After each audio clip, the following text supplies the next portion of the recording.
Welcome to Political Perspectives. I'm Hugo Gurdon, Editor-in-Chief of the Washington Examiner.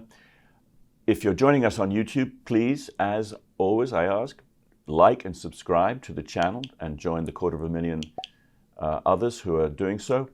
I am joined again today by Byron York, Chief Political Correspondent. And Byron, I wanted to talk about affordability and about this is the word that is being used now, and I guess it simply applies to the things that people used to call inflation and prices and that sort of thing.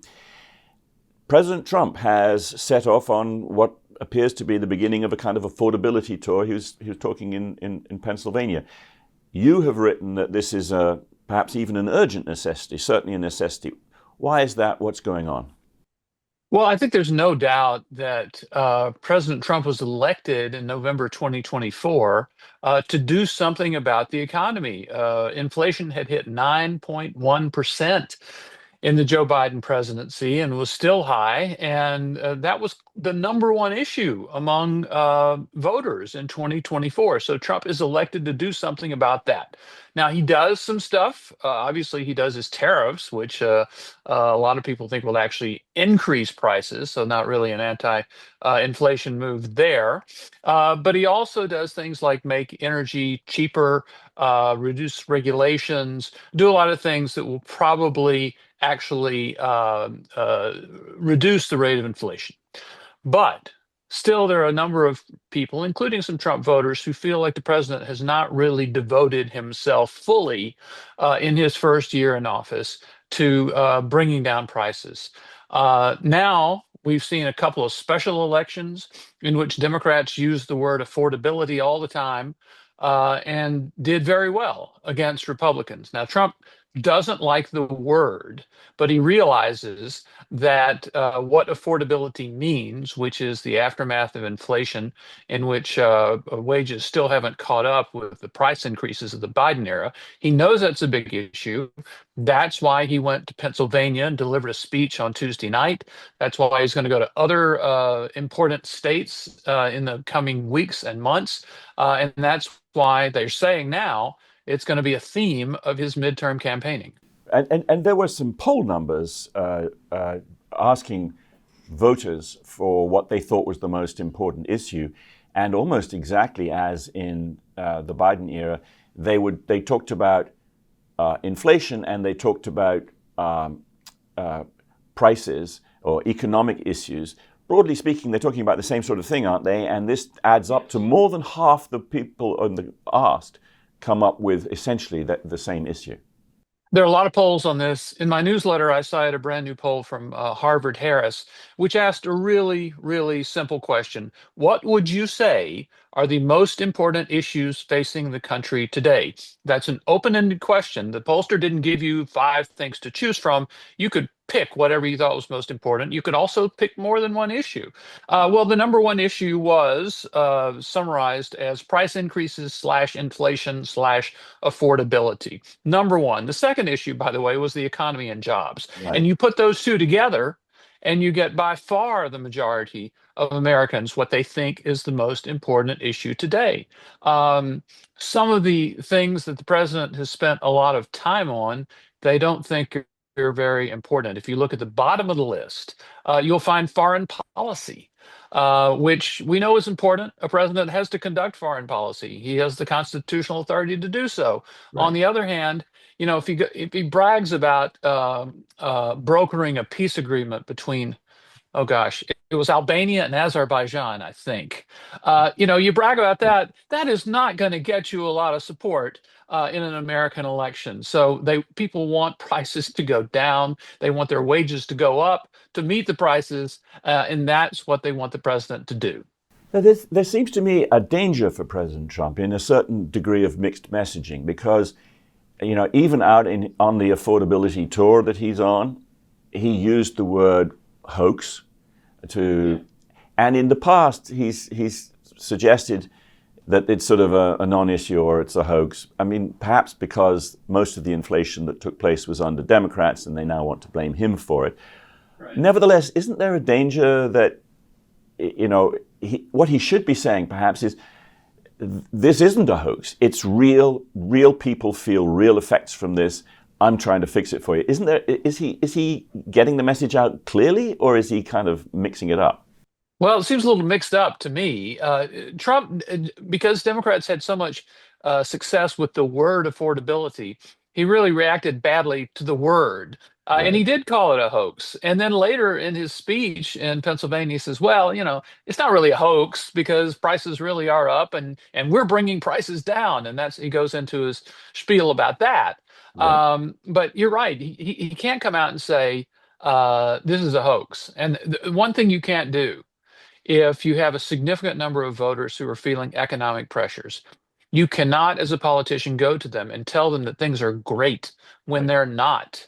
And Yeah. they know that. You cannot talk up an economy, if people are struggling under their credit card bills. Yeah. So he has to be pretty careful about that. Yeah, he has to be careful, and you're right. And it's not, one doesn't have to think back very far, because this is what Joe Biden was doing. And when people were complaining about prices in 2022 as they rose to, as you say, 9.1%, there were people. The White House spokeswoman, I think Jen Psaki at that time, was talking about it like as an upper class problem. It doesn't work, because there are a lot of people outside the upper classes, not in the top wealth brackets, who feel it, and they say, "No, this is BS. It's not somebody else's problem. It's our problem, and we need it fixed." But there is one point that you made in your column, which I think is worth drawing out here. And there's a difference between inflation and affordability, to the extent that if wages are outstripping inflation, people's buying power is increasing. Now, I think you said that there's a certain degree of good news on that. So is that right? There is indeed. First of all, the thing to be super careful about this, and you heard Joe Biden when inflation started going down from that 9.1% that you mentioned. When inflation started going down, Biden would talk, inflation's going down, but prices were still going up. Right. The fact is if prices are going up 9.1% over the previous year, that's a huge amount. But if they're going up 4% over the previous year, they're still going up. They're Right. not coming down. So when a president touts a decreasing rate of inflation, he's not saying that prices are actually going down. The way out of the problem is to get the inflation rate low, like 2%, Mm-hmm. and then have wages increased to meet and surpass that inflation rate so people can afford what they need to buy. I mean, I mentioned credit card balances a minute ago. I mean, the balances are increasing so much that a lot of experts think people are using credit cards to buy everyday necessities, and Yeah. that's a bad place to be. So what you want is their wages to increase to the level that they can afford the necessities that everybody needs for life. And I did quote Larry Kudlow of Fox Business, who was a Trump economic advisor in the first administration, note that in recent numbers, prices the increase in wages is outstripping the increase in prices. So that is actual good news. And that obviously President Trump and the Republicans want people increasingly to feel the impact of that. Perhaps that flip to faster wage growth than inflation is fairly recent. Does that mean that the Republicans and President Trump are in something of a race against time? The midterms are coming up in less than a year. They want as many voters as possible to feel the benefit, because it's what voters feel that will really determine what happens in 2026. So you know, can we expect the trend to be a good one for the Republicans and Trump on this, or I mean, is it too short a race? Well, you're right about the race against time. Now, Kudlow, who is an optimistic man, says Right. things are going in the right direction now, but he said they're going to get more so in the next year because you'll have tax refunds based on the new rates in the big, beautiful bill. You'll have no taxes on tips. And for a lot of Social Security recipients, you'll have no taxes on Social Security. So people will have more money. They will feel that they can afford the basics in life and perhaps a splurge every now and then as well. And they will feel better about the economy. That is the whole plan Right. of the Trump midterm campaign. we'll just see if it actually happens or not. Right. Let's switch to a different but nevertheless connected issue, connected by the idea of what people can afford. Republicans and Democrats are back fighting on Capitol Hill, partly to keep the government open, but the thing that the government staying open hinges on, just as it did in the last deal, is the issue of Obamacare special subsidies. The Democrats created the shutdown the last time, the longest shutdown in history, because they insisted that temporary subsidies, which were introduced and then re-upped because of the COVID emergency, and in fact they were re-upped, I think, after everyone believed and understood the COVID emergency to have gone away, they're just about to expire. And the Democrats want them re-upped, I think, very significantly for another 3 years without any other questions asked. 3 years, of course, would take us right through to the presidential election. Seems to me what they're trying to do is have it as an issue that they can run on the presidential election. They want these subsidies to go on forever. They don't really regard them as emergency or temporary subsidies. They want to run against Republicans and tell voters in the 2028 presidential election that the Republicans are going to hike their health care premiums. Is that really what's going on here? That's why they're digging in the heels? That's exactly what's going on here. The bigger question is, once the government starts giving out money, can it ever stop? Right. If you start giving out huge amounts of money to people who had previously not received such subsidies, you say we're doing it because of the emergency. And when the emergency's over, you say, okay, we're going to stop paying you now. And they say, whoa, wait a minute. No, we've gotten used to this. Right. And that is basically what has happened. And I think a lot of Republican lawmakers on Capitol Hill are really feeling a lot of tension. I mean, they know, I think, logically, that it makes no sense for this special emergency Obamacare premium subsidy to continue way past the COVID emergency.